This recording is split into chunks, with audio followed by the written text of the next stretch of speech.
Peggy 16.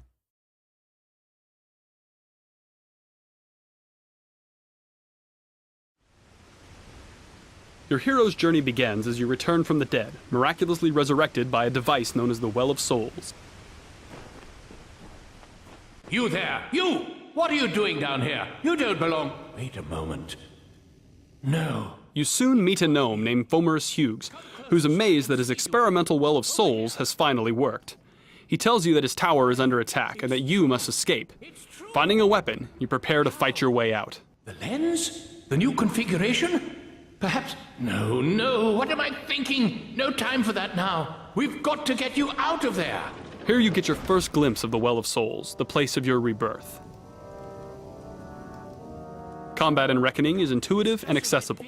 You can chain together basic attacks with a single button. Trouble? Well done. Collecting loot is a big part of the game. While you loot, you can compare items and decide whether they are worth equipping now or saving them to sell off later. Just by varying the timing of your basic attacks, you'll perform special moves like launching an opponent into the air and juggling him. Using your shield for a well-timed parry can open up an even more damaging attack chain on your stunned opponent. Now we've fast-forwarded to the Dalentarth region, your first introduction to the outside world of Reckoning. It's a peaceful place, a relatively safe start to your hero's journey. You now have both primary and secondary weapons equipped, and even as a melee fighter, you'll unleash powerful battle magic on your enemies.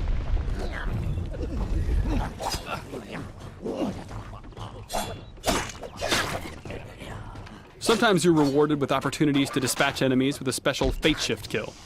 Building up enough Fate energy allows you to perform even more powerful attacks.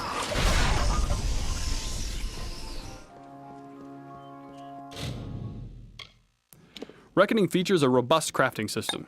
Here, for example, you might try your hand at sagecraft. Using this altar, you insert a magical gem into a longsword, upgrading it to a more powerful flaming sword.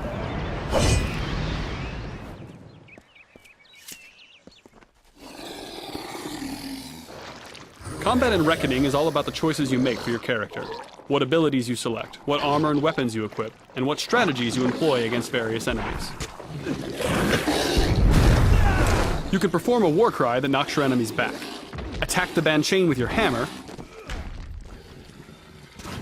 attack her minions with your sword, and then use your harpoon ability to pick off the stragglers. The Quake ability sets up the enemy for another Fate Shift.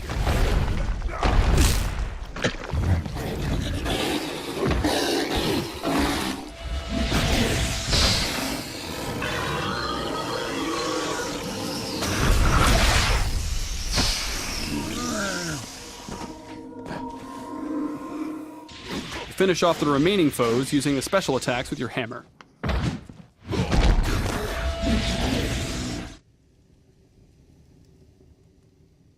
Imagine now that every choice you've made has led you down the path of the mage.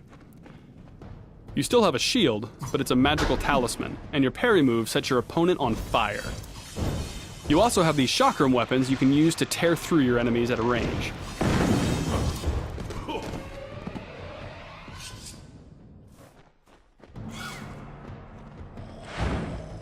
Magic is your main weapon and defense. You teleport to dodge attacks, and your Mark of Flame lets you tag enemies individually, then detonate them in a fiery explosion. Even as a magic-focused character, you still have primary and secondary weapons. In this case, you're using an ice staff and a pair of flame chakrams.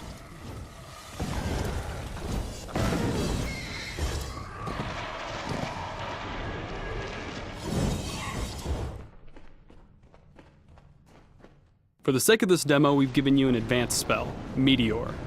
Here you can see the kind of power a high-level mage can unleash.